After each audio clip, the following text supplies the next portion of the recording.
Welcome to Richer Soul, Regan Caruthers. It's great to have you join us today. It's good to be here, Rocky. Thank you.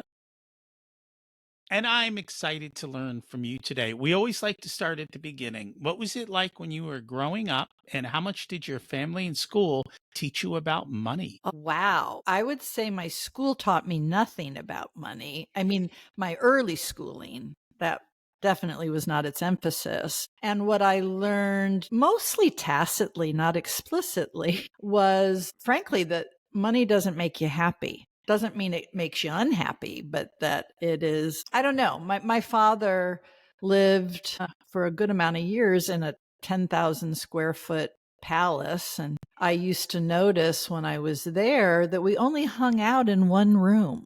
So it seemed kind of silly that all the rest was there. And I remember his 60th birthday party in this old, historic, enormous, ridiculous house with all of the finest of St. Louis in their immaculate clothing. And, by the end of the night, they're all, not all of them, but throwing up in the bushes because they've had too much to drink. And then, and my mother, she wasn't materially oriented at all, which, was not great. And so she really struggled. So a lot of my childhood around money was informed by contrast. My father, who was quite wealthy and lived quite extravagantly, and my mother, who at one time had to sell her childhood China dolls to make her mortgage. So yeah, my upbringing was complex. My mother was mentally ill. My father was absent. When he died, he was characterized as the greatest legal mind of the second half of the 20th century in St. Louis, and then left me to deal with my violent stepdad and my mentally ill mother. So, that was complicated. It sounds like Does that answer your you question? went through a lot. Yeah, It I does. did. But it's curious how you found that answer that money doesn't make you happy, because that's not usually an answer a kid learns. Yeah, and I remember, my father at the age of 16 had a full ride to Harvard, but he was living in a boarding house and they didn't have the money to send him to Boston, even though once he got here to Boston, he would have been well taken care of. And as I saw him struggle relationally, not professionally, though that did come a little bit later with bad real estate investing, I remember telling him, because I rebelled and I wasn't going to do anything Ivy League. And when I got my first job at Prentice Hall right out of college, when typically they only hire people from the most competitive schools, I was like, see, Dad, it all ended up okay. I went to a state school, had a blast. So anyway, I was just built to carve my own way. And at a very early age, in fact, my first sentence was, I want to do it all by myself. So around 18 months, I'd already decided that I could rely on no one but me. So I was, I was pretty aware. I was pretty conscious. I was pretty aware of what not to emulate. Where did that come from? Probably my mother. She was incredibly intelligent, psychic, a woman born in the wrong time. She was born in 33, chosen by the Red Cross in 1949 as the Second World War had ended to represent the Red Cross to post-war Europe and speak to other youth delegations, dated a king. Anyway, she was very insightful. She was just dysregulated and unable to kind of like metabolize her intelligence. But I think anything that I have in terms of capacity for insight to draw meaning from circumstance, I got from her. That's interesting. And it's funny because I know we talked about money, but you always seem to have the ability to make money. Like that almost kind of, Superpowers. It's a superpower I have. yeah. And yet you're not kind of attached to it. Not at all. And the older I get, the less attached. Because there's just like anything, right? Nothing has inherent meaning. We assign the meaning. And that's true with money as well. I mean, I need to eat. I need to have shelter. I need to have an automobile, maybe. There's things that we need that money provides. But what I've seen is the identification, right? The egoic relationship. I remember this guy that I had hired to help me on social media. Anyway, he had just posted from Burning Man and said, "The most successful people are here." And all I wanted to say in response is, how do you define that? What do you mean? It typically has a material answer. That's not how I define success. But yet there's no money at Burning Man. No, he just meant the important people I know that were that, there. but it's funny how people make meaning, correct? Going back to what you said. Let's pause there for a moment because this is something that I don't know if people truly understand is what it means to create meaning for something and how we program ourselves with this. Would you be able to explain that? I mean, I can explain how I've come to do it. I can't really explain how others do. To me, the whole point of existing is to be conscious of your own divinity and have a conscious relationship with this incredibly benevolent force that created you. That's to me the point. So how devoted can I be? How much of a service orientation can I have in a day? And in a lot of the work that I do with my clients, it's about unpacking and getting them to realize that most of what they believe is handed down to them. So we're programmed, right? And I was lucky. My program in early childhood was that I was divine and that prayer and conscious connection to love was what was most important. And I learned meditation at the age of 3 and sang devotional songs, all the while reading Shakespeare and learning algebra and learning Latin. The program that was instilled in me was this relationship. And I see a lot of people, particularly later in life, what I would call the fourth quarter, when they're doing the life review, they're getting, acquainted with the fact that they're going to die, right? That's one thing we're all guaranteed to do. And yet none of us are prepared, right? We're not at peace, most of us, about how we've lived, the choices we've made. We're not sure what's going to happen next, like all of that. And yet we spend our whole life not attending to understanding any of it. So that seems kind of like you missed the boat. Well, they've been programmed to take a different boat, societally, whatever. Well, and it's by design. It's not like it's some sort of random program that's running. Where does that design come from? By the people who are benefiting from the belief. Whether you look at public education and its intent, right? And that hasn't changed, right? The model of public education hasn't changed a bit. And that was to make good, obedient workers, right? Sit down, shut up. If you have to go to the bathroom, you have to ask permission. I mean, all of it just, again, is so absurd to me. You had a different kind of education, though, in early childhood, I correct? sure did. So can you share a little bit about that? Yeah, again, thank goodness for my mother. My father wanted me to go to community school, which is where the rich kids in St. Louis went. And my mother was like, oh no, she's going to Forsyth. I was 3 years old when my mother enrolled me there. That was a school founded by 3 women, all of whom had advanced degrees. And this was 1970, just to give you context in terms of time.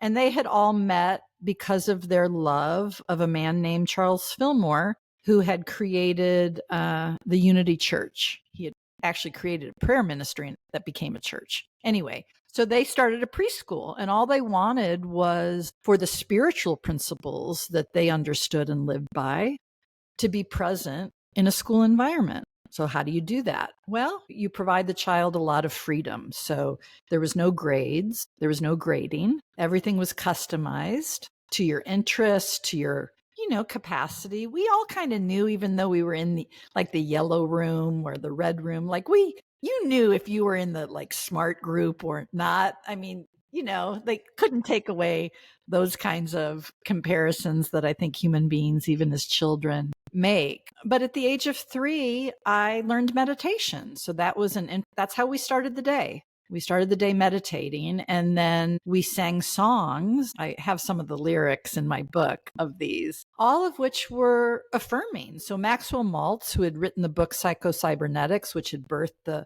positive psychology movement, was on the board of the school. So a lot of the pedagogy was reflective of his research, which is kind of similar to the whole money thing, in that what he realized or witnessed as a plastic surgeon, when he would heal somebody of great disfigurement, some of those people went on to live lives of high self-esteem, and others acted as if they were still disfigured. And so he was curious, well, what's the difference? And he began to understand that the story you tell yourself is what you will create and what you will know. And so in the curriculum, even though everybody was kind of doing different things, it was the songs that affirmed that every thought and feeling you have is your choice. People don't think that. We have all sorts of make me language, that makes me mad, as if we have nothing to do with it.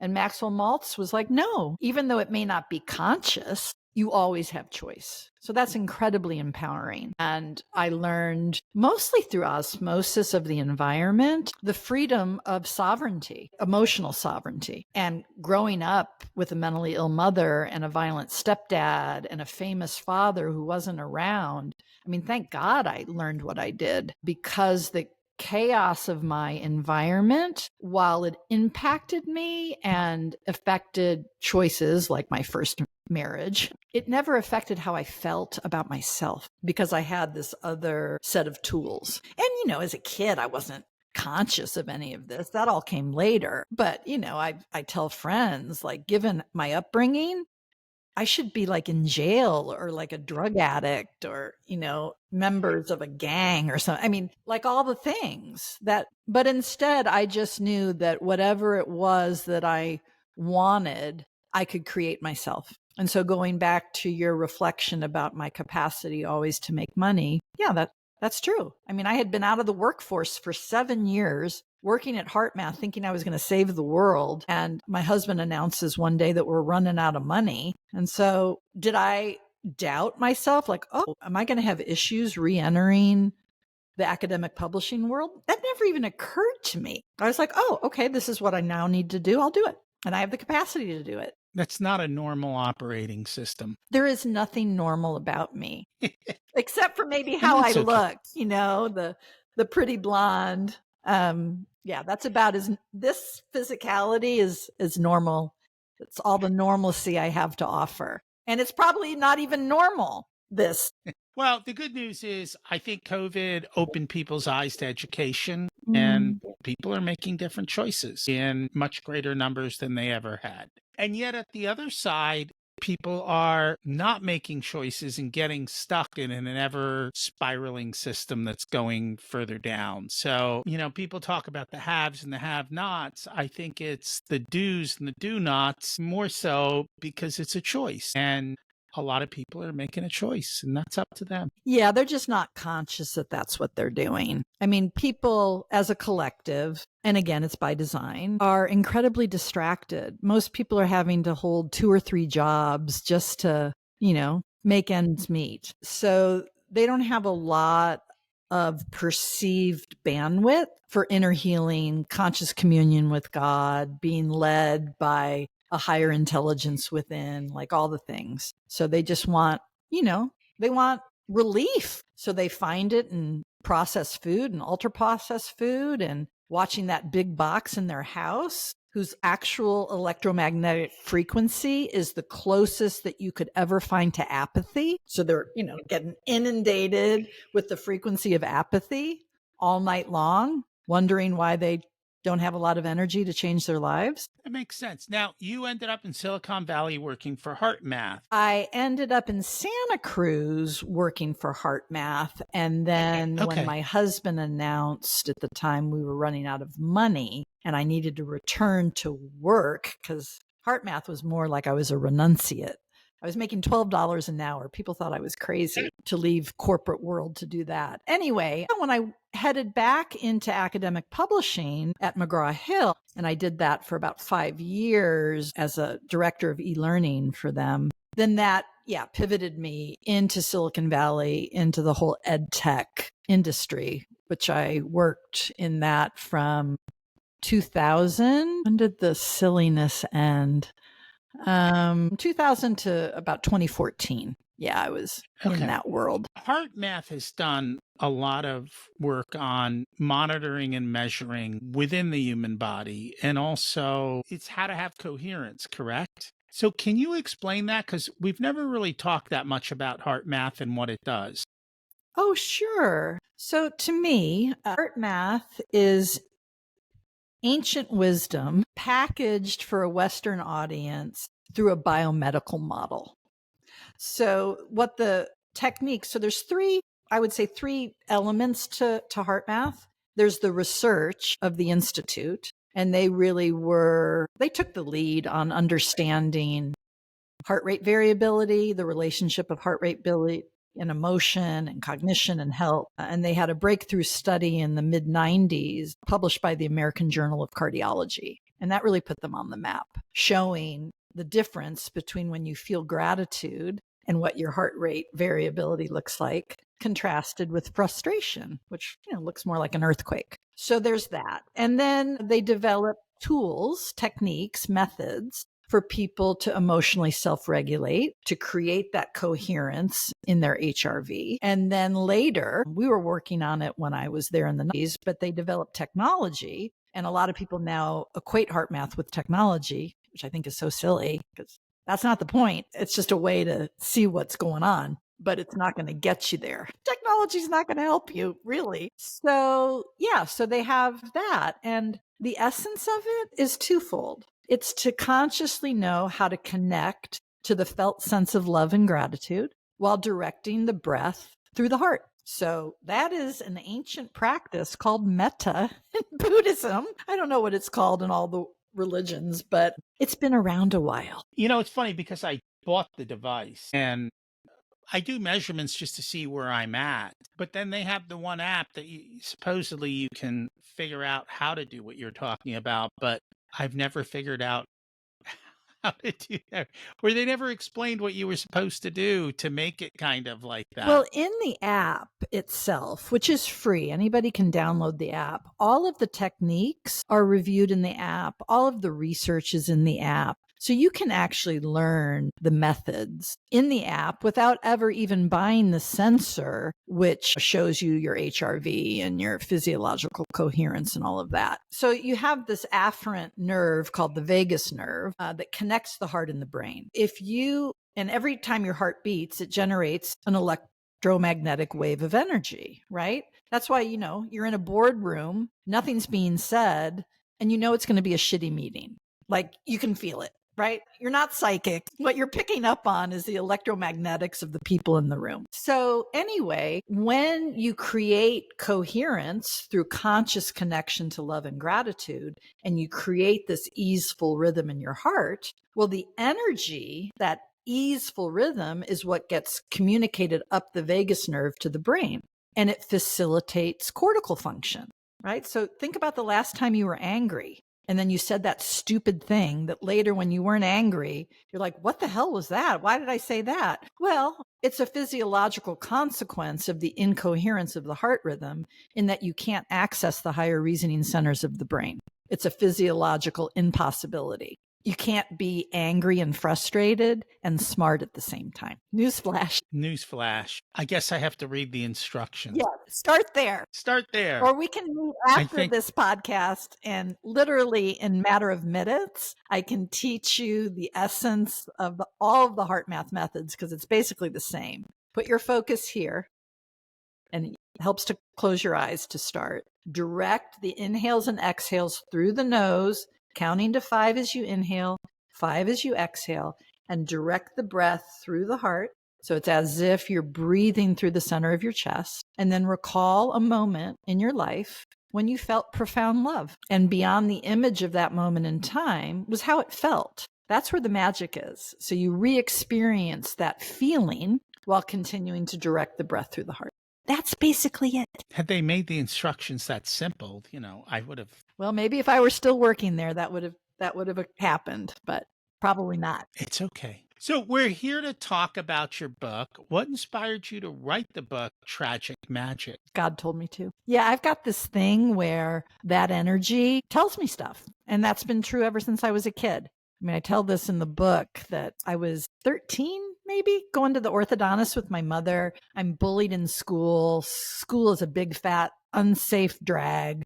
My home is violent. It's like all a hot mess. And I'm in the car with my mom and it's quiet, which is a miracle. If you knew her, it was never quiet, but it was for whatever reason. And this voice says, you need to repeat the ninth grade. Because I was 2 years ahead of myself because of my grade school where you just went at your own pace. And I was so little and everybody's developing physically. I'm still looking like a boy. Anyway, it was just awful. And so I say to my mother as she's driving, I said, Mom, I need to repeat the ninth grade. I'm going to need to catch up with myself eventually anyway. And she said in response, oh, honey, I don't know a thing about that, but you have my full support. And I found myself weeks later presenting to the Parkway School District with my social emotional argument for why a straight A student should be able to repeat a grade, because there was no policy mechanism to allow that to happen. And I got them to agree. And that was a turning point in my adolescent life and gave me sort of the direct experience of the audible quality of that voice, the felt sense of that voice. And it's a voice that continues to tell me what to do. And as long as I do what it says, I'm good. So I'm sure you've heard the voice other times. Have there been other times that it's told you to do something that worked out for you? Oh, probably the biggest thing ever. So this is December of 21. It's a spoiler. Buy my book anyway, even though you're going to know this. Anyway, I was in Joshua Tree working on my book, and I was escaping all the COVID nonsense in California because we were basically locked down for 2 years. And I just needed space. I didn't have a COVID house. There wasn't like, my husband was doing like Zoom meetings all day long in the living room. I mean, I just needed to get out of there. So I'm in the middle of the high desert with the intent to write. I always prayed and meditated before I began to write. And on this fateful evening in December of 21, that trusted voice said, you must urgently move home. So that meant St. Louis. I was living, literally I had a gorgeous house on Monterey Bay, living in this resort community, like in one of the most beautiful places in the world. And I don't hesitate. I literally come out of meditation, see if I have enough bars to make a phone call. I first call a friend in St. Louis who's a realtor saying, I got to move urgently. I do what I'm told. And I called my husband and said, I'm flying out of Palm Springs in the morning. God says I have to move urgently to St. Louis. And he's like, well, I'm not getting in the way of God. Okay. So now it's March of 22, and I'm in the country in rural Missouri, an hour outside of St. Louis. I have 10 acres. I have my own water, which I wanted after being in a drought for so long with my $400 water bills. I was teaching yoga on my back lawn while I was renovating a 3,000 square foot building on my property into my yoga center. And again, in meditation. So this is now May of 22. The voice says urgently, again, urgence in both directives, you need to go to a doctor. I'm like, okay, God, sure. So I find a country doctor on Google, go to see him the next day, because you can do that when you live in a small town. And what do doctors do? They listen to your heart. And he puts the stethoscope here and says, Regan, something's terribly wrong. We need to get you scheduled for an echocardiogram as quickly as possible. And so 2 days later, after getting the echo the following day, I learned I was dying and that I had a birth defect in my heart and that the only solution was emergency open heart surgery to replace my aortic valve. Well, the reason God called me back to St. Louis, I live an hour west, is that the hospital where I was born, Barnes Hospital, part of Washington University, just happens to be one of the best places in the world for aortic valve replacement. And so that's on a Friday morning in July. I'm cleared from the ICU the following morning, which never happens. And I'm home by Tuesday. I don't know if there's a Guinness Book of World Records in terms of speed of healing from such an event. And then Ralph Damiano, who runs all of cardiothoracic surgery at Barnes, one of the best surgeons in the world, comes to see me, pats my leg kind of playfully, and he says, Regan, there's no medical explanation of you. So typically, again, I'm not normal. So typically in your aortic valve, if you have less than 0.2 centimeters of room for blood to flow through the valve, it's considered not able to sustain life. And mine was less than the diameter of a toothpick. And so I said in response, do you believe in Jesus Christ, Dr. Damiano? And I asked that from a wide point of view, right? There's nothing traditional Christian about me, but I love Jesus. He's my teacher. And he said, well, yeah, Reagan, I do. I said, well, that's the only explanation I have. Because it's that quality of love, right, that he taught and that he tried to get people to understand, even though everything is a hot mess around all that. He's always, particularly once I learned I was dying, he was my teacher. Okay, so now fast forward, I'm almost dying again of heart inflammation post-surgery, but I'm like, if I was supposed to be dead before, I think I'm going to be fine. So I was very hopeful. And then as my scar healed, it healed in the shape of a crucifix. So explain that. And when I showed it to my surgeon, not only did he weep in front of all of his surgeon colleagues, and people were like, what's up with Ralph? He said, well, Reagan, that's another miracle because it's a vertical cut. So yeah, I'm a walking billboard for Jesus. And I take all of that, even though I'm kind of making light of it. I mean, I take all of it very seriously. My spiritual practice, my conscious union with God every day, being obedient to that inner voice that I know is smarter than me, has definitely made a big difference. And I used it in Silicon Valley too. I used that connection to help me get deals done faster and know when to pivot out of a job into another. That was all, directed by that same voice. Is this something other people can connect to? Or are you God, I somewhat hope special in so. that? So how do they do it?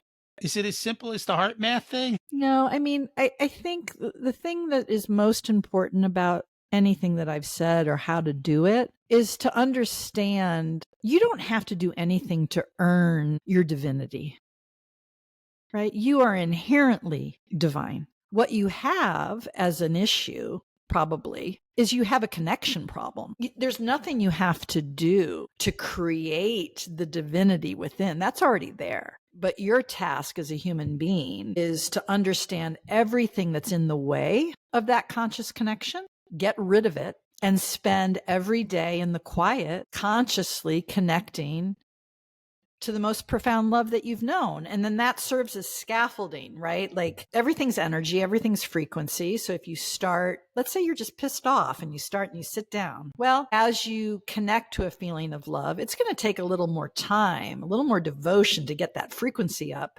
because of where you began. Right. So every day is different. There is inherent variability, just like your heart, in this process. So you start with feeling the most elevated emotion that you've ever felt. Start there. Feel it for as long as you can, ideally a half hour in the morning and a half hour at night. And people are like, I don't got that time. It's like, oh, yeah, you do. And just asking for help, right?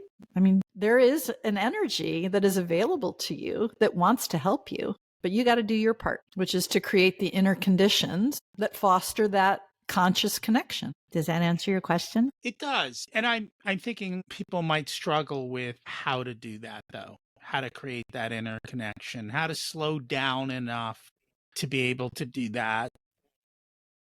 Yeah.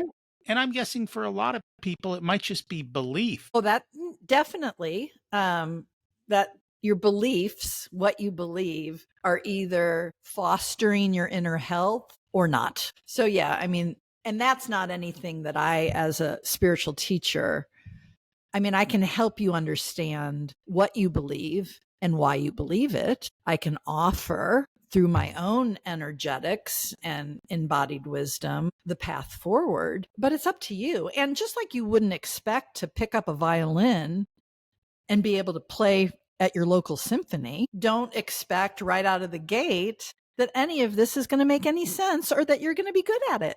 I mean, it takes practice. But the beautiful thing about how you're made is that we're all divine. We all can connect to the divinity within. We can all become disciplined in our spiritual practice, but there's things that we have to do less of in order to make the time for that. So when you said less of, you weren't talking about anything specific. You mean just creating the Creating the space. time, creating the commitment. You think you're going to heal from your lived experience in the absence of discipline and devotion? Not going to happen. What does discipline and devotion look like? I'll show you. Yeah, making the time. So the discipline is to sit, long spine, grounded, sit bones and feet, tall crown, hands over the heart to begin, connecting to the breath here, connecting to that elevated emotion. and noticing what you notice, right? So when you begin that practice, your mind, your monkey mind, your conditioned mind is going to be interrupting constantly. And that's what makes it hard for people because they want to, feel like they're doing it right or doing it well. Well, you won't at first, but ideally what that time in the quiet does as you're trying to hold on to the felt sense of love and nothing else is it gives you the opportunity to observe and know what's unconsciously running up there. A whole lot of programming. Right. But we're so distracted, we don't necessarily even know what that is. So when people say, I can't meditate, I can't quiet my mind, well, frankly, that's not the point. I mean, you'll ultimately get there if you practice enough, but really the benefits of meditation right out of the gate is just having the time to notice what you notice, right? Like I always end my yoga classes when we're resting in Shavasana, getting people to understand in that quiet, right, that they're not their body and they're not their mind, because in that quiet, you can witness both. You're the observer, right? You can observe how your body feels. You can observe, even though you may not like it, what's going on up there. So you're clearly not your mind or your body. You're something else. And it's that something else, that transcendent self, that is the gateway, the portal to greater health, to fostering your intuition, to feeling more alive and connected. Not necessarily happy. I think that's a silly goal. It's more about feeling the truth, feeling purposeful. And the devotion is, we're devoted. It's just, what are we devoted to? I knew guys in the valley with 4 McLarens. Like, first of all, why the hell would you need 4 McLarens? But you're showing what you're devoted to. You're devoted to material acquisition. That's your devotion, right? Or you're devoted to remaining distracted, whether that's through alcohol or television or whatever, right? Like anything you can do to just avoid dealing with yourself, you're devoted to that. And so, what I choose to be devoted to is connecting as best I can every day with the energy of the divine. And every day is different. Some days it's easy and some days it's not. It's surprising you say that, though, with the connection you have and all the things that have happened. I'm surprised to hear you say that some days it's difficult. Well, yeah, because everything's energy, right? So depending on the energetics around me, that impacts me. No matter how devoted and disciplined I am, I'm human. Energy impacts me. There's a lot of, what a collective shit show we're part of right now. And so some of that, depending on what I am choosing to focus on, can impact me, but I always know how to shift it. I always know how to transcend it, but it doesn't mean that there's ease always. No yogi, no spiritual teacher of any credibility would ever say, oh yeah, it's a piece of cake every day. No problem. If they say that, they're lying. So they still have to suffer like everyone else. Yeah. It's just, how long do you have enough inner facility to know, first of all, in this moment, I'm suffering, right? A lot of people don't even have the self-awareness to know that, right? And then when you know that you're suffering emotionally, mentally, physically, there's a do. People do something in response to that. Always. My do it's always my do, but particularly if I'm feeling any kind of dysregulation, is to walk down my driveway into my beautiful yoga center. And maybe it's going to take 3 hours today. People spend 3 hours watching TV every evening. Don't tell me they don't. Or scrolling on their damn phones, looking for something. In fact, I posted today, I'm just so curious. I have a marketing problem. I don't have an embodiment problem. I have a marketing problem. And I'm so curious, when people come onto these platforms, what are they looking for? So I asked that question today. What did people say? I don't know. I haven't looked at. You don't know. You haven't looked yet. They might not say anything.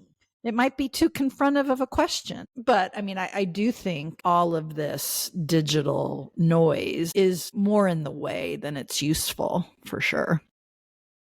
And I get trapped in that, right? I, find myself on my phone and then I'm like, oh my God, a half hour just went by.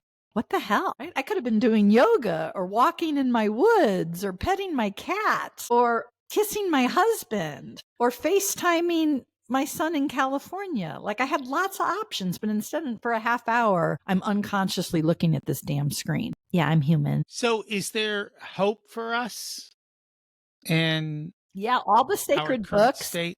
have a happy ending. So ultimately, yes. But now's the time. I mean, there is real, and this is topic for another podcast. There's real spiritual warfare going on. It's real. And so the more people can turn their focus inward, develop a conscious relationship with the divinity that lives in their heart. You know, I'll ask people to close their eyes in the beginning of a yoga class, and I'll say, you know, Jesus in Luke 17:21 says, you know, the kingdom of God is within you. So I ask people to close their eyes and then point on their body. Go ahead, you do it. You do it, Rocky. Close your eyes. And where do you believe that kingdom within you resides? Exactly. Open your eyes. So people look around. Everybody's got their hands here. Nobody has their hands here. It's never happened. Not in your head. No. So that's the relationship. We intuitively know when asked that it's here. So I don't know if you know that that's true somehow. You can't explain how you know. Then wouldn't it make sense to develop more intimacy with that part of you? And we've talked about that. It's mostly quiet time, meditation. And I know even I sometimes struggle with meditation and getting the quiet. I think we have a unrealistic expectation of what meditation is. I agree.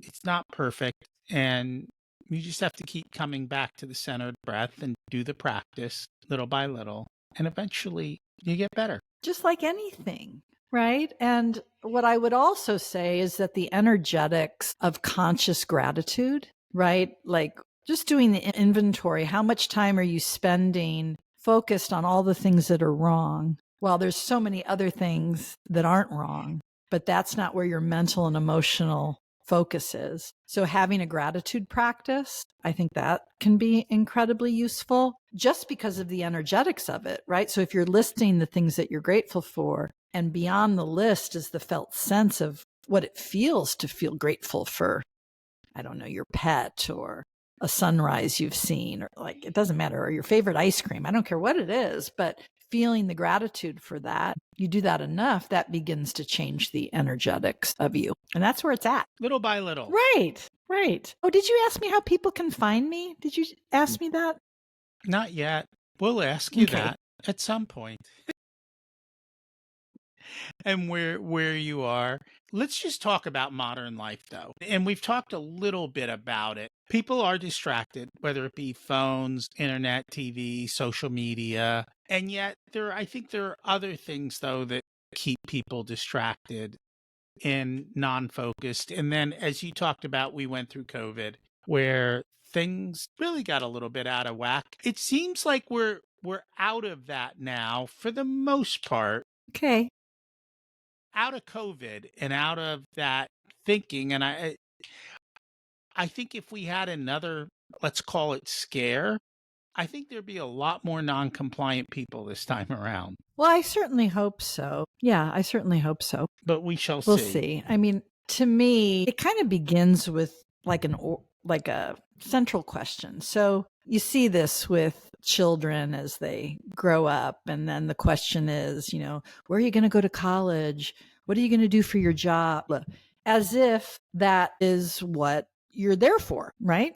To me, like if you understand that the reason you've incarnated and exist is to understand in a very complex dimension how to love unconditionally, right? That's what all the master teachers have taught, right? So if you understand that that is your purpose, to consciously embody divine love, well, then all the questions are different. So I think it begins there in terms of people understanding why the hell they're here. And if they think it's because they need to get a degree in computer science from Stanford so that they can buy a house in Palo Alto and then get their McLaren. I mean, if they think that that's the point, well, they'll definitely have to come back. That's for sure. So I think it starts there. And I also believe that as a consequence of of a deeply devoted spiritual practice, you'll learn two things.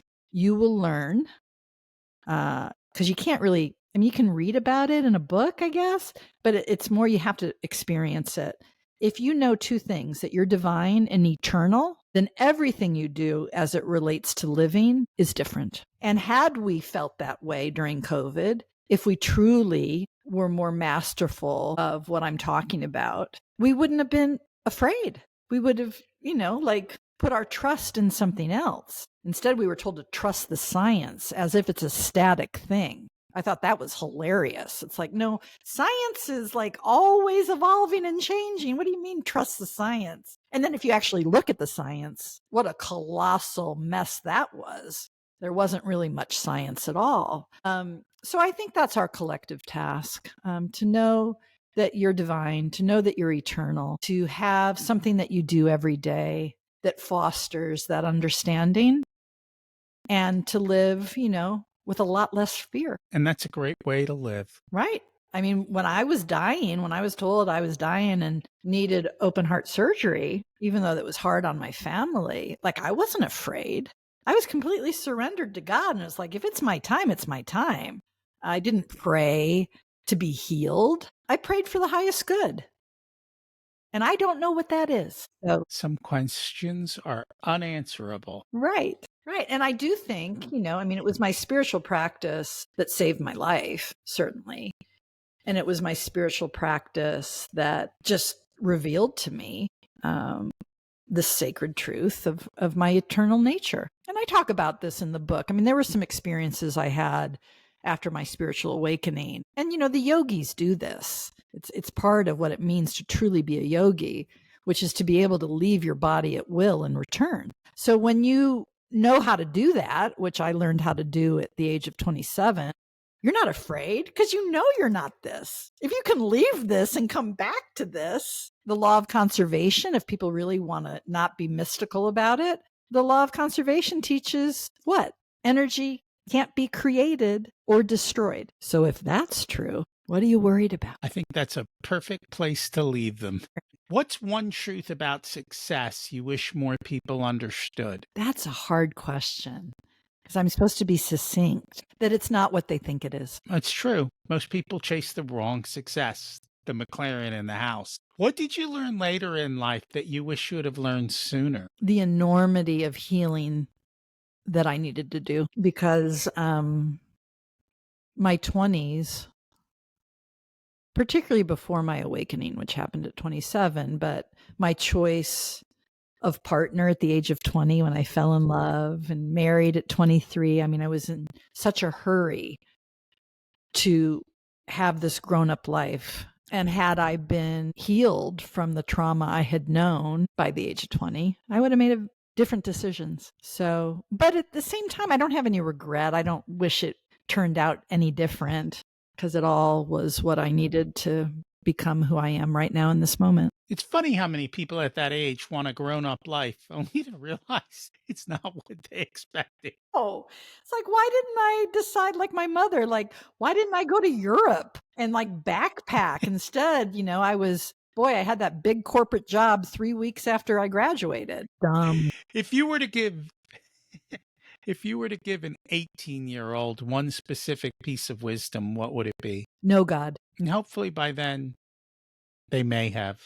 It's hard. These are the things that, and this is why they teach you to smoke at 13, because if you don't do that then, chances are later in life it's much harder to. And same thing I think is true about God. Again, because of all the conditioning. And, I know a lot of people who have forsaken a relationship with God because of a traumatic experience they knew within the church. It's like, well, that's a human problem. That's not a God problem. Mhm. And anyway, that's a whole other podcast. But if you really understand the truth of what these master teachers have come and shared, then you don't need to go to church. There is that. If people would like to learn more about you in the book, how do they do that? Sure. So you can visit regancaruthers.com. That's my website.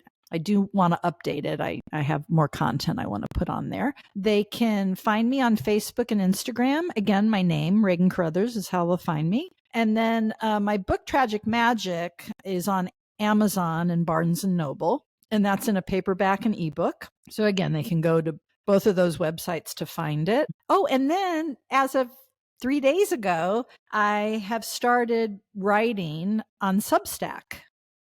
And I'm not, asking people to pay me. Maybe I'll do that sometime later. But I just feel like what I embody and what I'm hoping to share can't be done in these little sound bites, videos on Facebook and Instagram. I mean, I do a lot of videos on those platforms, but what I have to say and what I embody is just better, I think, communicated through the written word. And so I'm putting essays on Substack. There's 2 so far, and it's only been day Great. 3. Awesome. Thank you so much for joining us today. Rocky, thank you for having me. I appreciate it. Hey, thanks for checking out the full unedited video of the Richer Soul podcast. You can get the full audio podcast with intro, outro, and a ton more details here on YouTube or whatever your favorite podcast player is. Don't forget, we've got hundreds of episodes for you to go back through, and you can also get episode information on the Richer Soul website as well. Don't forget to subscribe so you're automatically updated as to what's going on and every time we release a new episode. The first few episodes of the Richer Soul podcast actually lay out the entire framework that everything is built on over all of these years. So check them out as well. Thanks for listening.